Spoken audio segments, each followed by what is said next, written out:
بسم الله الرحمن الرحيم. إلهي كسبي لا يجبره إلا لطفك وحنان، وفقري لا يغنيهم إلا عطفك وإحسان، ضراعتي لا يسكنهم إلا أمان، وذلتي لا يعزهم إلا سلطان، وأمنيتي لا يبلغنيهم إلا فضل، وخلتي لا يسدهم إلا قول، وحاجتي لا يقضيها غير، وكردي لا يفرجه سوى رحمتك، وضري لا يكشفه غير رأفتك، وغلتي لا يبردهم إلا وصلك، ولوتي لا يكفيها إلا لقاؤك، وشوقي إليك لا يظله إلا النظر إلى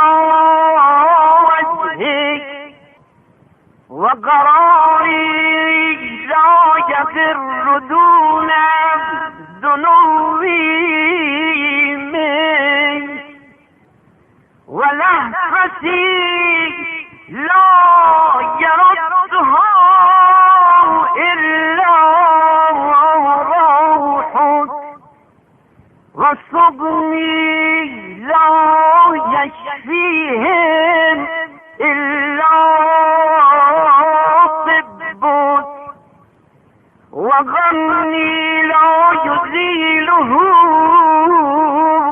إلا قربك، وجرحي لا يبرئه إلا صفحك، ورين قلبي لا يجلوهم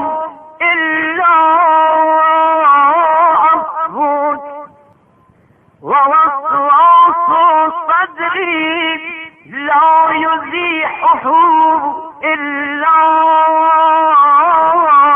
أمرك، فيا منتهى أملي والعاملين،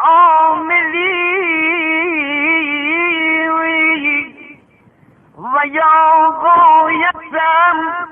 سؤل سائلين، ويا أقصى غلبة الطالبين،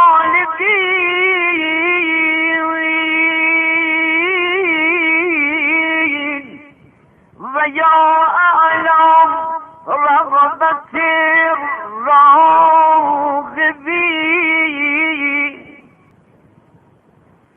ويا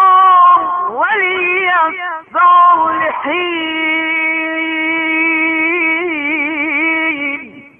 ويا أمان الخائفين، ويا مجيب دعوة المضطرين.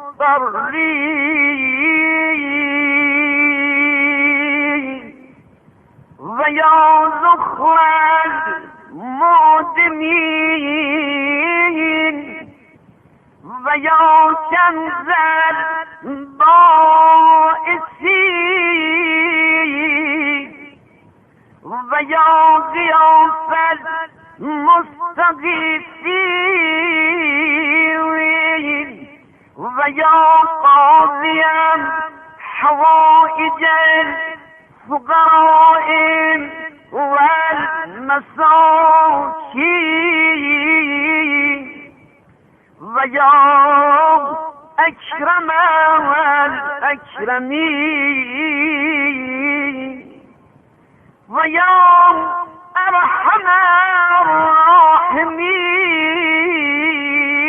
الراحمين لك تخزني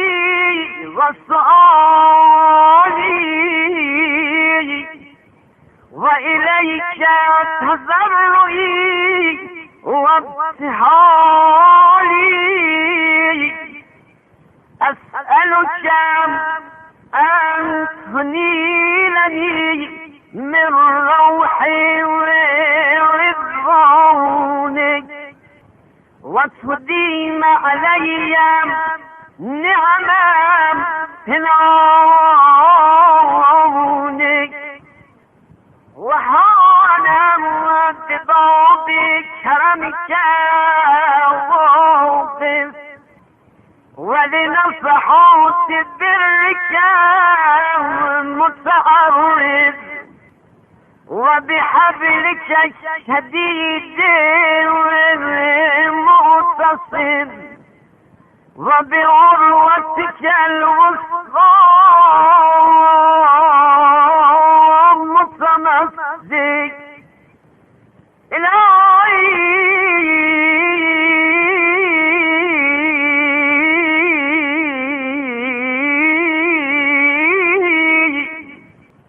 إلهي ارحم عبدك الذليل ذا اللسان الكليل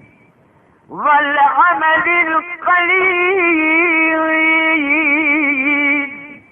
وامن عليه بقولك الجزيل واكنفه تحت ظلك الذليل يا كريم يا جميل يا